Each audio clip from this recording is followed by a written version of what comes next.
last weekly, but you know, it's usually a few weeklies to break yourself in, and then you say, okay, I'm ready to get this show going. We're gonna get this going right here. Game 1, Headshot versus Caskan, and losers and quarters of the juicing monthly. Yeah, and already, I love how Caskan is actually keeping his spacing out. I'm pretty sure he probably saw those matches between Headshot and Riot, so Caskan is actually approaching this very carefully, and he's definitely aware of what Headshot looks for. And I love how Caskan went in with a very hard engage with the rabbit jab there. Yeah, I'm glad he finally found the shot to say, okay, I'm going to go in here. One of the big things you're going to be seeing from Headshot's game, which is what we saw earlier on, he's going to try to pressure you on the ground with just the simple charge shots to get your shield low and force you to start jumping and approaching from there. From there, he'll try to counteract you with his quick aerials. Right now, we're seeing him doing the same kind of a thing, looking for something there, but the up B coming out from Caskan. Caskan looking for that down tilt there. Lots of shield pressure. Ooh, but just shooting through the missile there. And I like the spacing coming out from both these players right now, but especially Caskan. He's not taking the bait too hard. Yeah, but he is getting a bit of damage onto him here, but great catch from Caskan with the up B. Is he going to be able, wasn't able to land that second fair section there, but the thing that Caskan does have to be careful is when he does go in for a potential glass zone kill off the top there, Headshot is really, really hard to kill off the top. Yeah, definitely the heaviest of the heavy characters, Bowser Jr. and Samus are tied for that spot before you get to the super heavies. I did like some of the successions that we saw with the side B, up B combos coming up from Caskan, but probably not fully utilized as much as he could. But you know, sometimes you really get into your head of your opponent when you DI well, and that's what we saw from Headshot. The hard die out, and then he's going to get that almost full charge shot. Most charge shots in this game are going to do quite a bit of knockback, even at almost full charge. Yeah, Samus's charge shot is just incredibly powerful. Almost actually hitting into the up B there. Yeah, and then fast falling. It was completely past the ledge.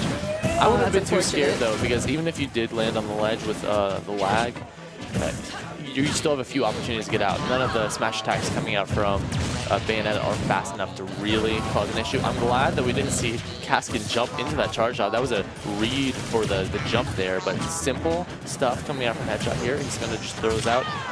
The cool thing about neutral state when you're charging that charge shot is that you can grab shield, up B out of it. You can do almost anything out of it except for just like neutral attacks. So like, and especially if you do things really fast, you can also like roll, spot dodge. Spot dodge is a little bit harder because you have to shield and then press down. But it's good like to force your opponent in, and we're seeing that Headshot's kind of just waiting here. And look at this, 100%. Barely anything we've seen from Caskan so far. Yeah, and Headshot spacing is just really well, and I think that was actually almost fully charged there too, and again, just Headshot's doing amazingly well, keeping the spacing and the pressure up. Caskan's not too sure on how he can approach effectively. Ooh, unfortunate there. It was probably a misinput trying to get the up B. The thing is, we have this Rage Bayonetta on deck, and Caskan's always been one to be really good with punch game. Former Fox main, you know, you see that often. Careful here. Oh, and the turnaround charge shot. Slick stuff coming out from Headshot, the king of Puerto Rico, here to play this winter season. Wow, great, amazing stuff. And it's funny because I was actually talking with Polonian about it, how Headshot's just really, really well. Like, he plays really well. And he was saying how, you know, just the Spanish islands, they do exceptionally well in this game. Yep, the Spanish islands are pretty good. You know, we have the likes of Sharpizard, all the other Puerto Rican players that you don't see as often as Headshot. Headshot comes out here, I think it's usually during the holidays, but then even Yoma coming up and showing the work with the Mega Man lately. Oh, I like the double roll there, just kind of getting ahead. Oh, great DI also out of that, just the forward air. I call them aerial jab, that's what I usually go with. Yeah, the thing is, like, you can definitely crouch underneath the regular missiles, but once that charge shot is fully active, you have to be very careful as Caskan. I'd like to see more pressure, honestly. I think whenever you give a character a setup, especially a character that kind of excels in that realm, it allows them to control the neutral a lot better. But it looks like Caskan's going to try to find something here. Crouching under that again. See, he was definitely looking to go in there. Has the auto link, but not able to confirm off of it. It's just a little bit too much knockback from one direction. Auto link's kind of weird. It's like when you get that just the edge of the up B. All right, and yeah, this stage in general, it's like a really good stage. Headshot is maneuvering around it actually pretty well. He's staying on the stage itself really efficiently. And Caskan, I mean, he's kind of dancing around on the platforms, but you have to be careful with that because in Headshot, eventually he'll start looking for those up air opportunities, and Caskan could get stuck in a up air into a B situation eventually. But yeah, Headshot's doing amazingly well, just staying on stage, and I think that's doing really well for him. Yeah, there was a slight little exchange there that we saw in which Caskan was getting kind of a little bit of momentum, but this is the thing. Headshot starts to build camp underneath this platform, saying, okay, you can't really approach me from above here, and you know, Bayonetta doesn't have a great roll. It's really hard to even cross up with that platform in the way. Every time we've seen, you know, Caskan kind of hone in and get a little bit closer, Headshot usually retreats to that ledge where it's very comfortable. You know, that kind of ledge play was developed really early in the game by mostly Samus players. The fact that you can do a lot of crazy things with the tether is just monumental. Okay, he has a full charge shot on here. He has to be very careful. Caskan also in prime position to kill, but also SD. The thing is, he got a little bit scared there. He side B'd into the stage, and you can hold in and grab onto the ledge there, but he air dodged in case, you know, Headshot was going to throw out the blast, I think. And then after that, he had no more up Bs or jumps, and, you know, that sometimes happens, man. One thing that I've noticed that Headshot does a lot is when Caskan does approach him, he throws out Zair, and not only does it give him an opportunity to disengage, but it gives him an opportunity to punish and capitalize on it too. So that in itself is just really just helpful on Headshot's part, just to keep that spacing and that pressure like he set up. Yeah, also fun fact, the tip of the Zair, if you witch time it, you do not witch time Samus. It's too far away of a hitbox. I think it might be the same with the very tip of the forward smash horn, but I might not be right there. But this pretty tight in the sense that they're near each other's percent, but Caskan not able to find the stock. It looks like you definitely seen Caskan trying to find the opening.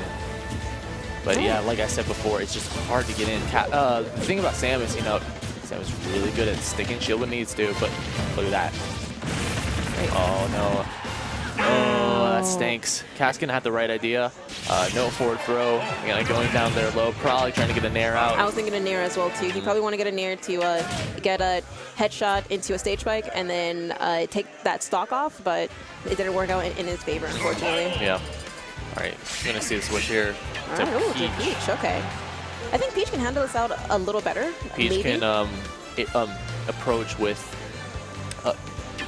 I would say a lot of different ways you can approach, but then you can also approach with air dodge. A lot of your arrows come out incredibly quick, and they're pretty safe on landing as well. So the thing is, you can air dodge close to the ground. You can also play your own item game in. The thing is, you're a little bit slower on the ground, which means you are potentially more combo potential. Yeah, that's the only downside of it. But the thing with Peach, her full cancel will probably be a key tool in this too. Just for the momentum to just go in and out, try to get those quick hits, and then of course going in for a pressure kill too. Oh, and the re-catch as well with the nair. Slick stuff so far coming out from Headshot. Headshot, yes, easy ledge trap right there. Gonna get him with that up tilt, I believe. And then, ooh, yes, the uppy though. Very disjointed recovery there. It's really good for Peach to get back to the stage. Oh, looking for the down tilt there. That would have confirmed it to quite a bit. Early percents as Peach, you're going to be looking for those down tilts, but you're also going to be looking for grabs in the back air, such like that. You can even get a forward tilt, I believe. Have to be careful here, though. Headshot is applying so much just damage, but then also just like pressure coming out. And like you were saying, those Zairs, the bombs, keeping Peach at bay. Oh, and what a landing trap as well. All right, but Caskan is still in here. Another up B like that will probably kill him in this situation here, but he has to be very careful when he shield approaches, because that's exactly what Headshot was looking for. Caskan shield approach there, but unfortunately, he wasn't expecting that up B. Uppy's great underneath these platforms because you have a place to land, but you can also mix up whether you're going to fall through the platform or not. Wow, catching underneath the platform there. That's the cool thing about Battlefield. You know, the lips are kind of weird, so that fire was going to go low. These guys have been trading, so it's not too horrible for either player there. It's finally Caskan was able to find the percent right, but at the same time, it is a lot closer to death. Uppy then again, and you can kind of see Caskan leering back, kind of thinking, what am I going to do here? And I think that's the big issue, whether it's like, I don't want to get hit here, I feel like I could have approached a little bit better, what's going to happen, you know? Yeah. And the thing is that when Caskan does approach, a lot of his executions kind of seem like if it hits, then I'll follow up with something. What that something is, I don't think he's even too sure on, just because Headshot just has an answer for almost anything that Caskan throws out. Yeah, being able to kind of like reduce your hurt box size, the down being a lot of other things. But the Uppy there, they're going to catch Headshot, not going to kill quite yet. This is going to be a tall ceilings, and oh, that was so insane. Usually we do see that forward air coming out, it's really disjointed, and if he connected, he would have got the kill, but instead the counter actions coming over Headshot, able to take a 3-0 over Caskan, finding that Uppy, and the corkscrew was able to take it off the top. Yeah, definitely some great matches.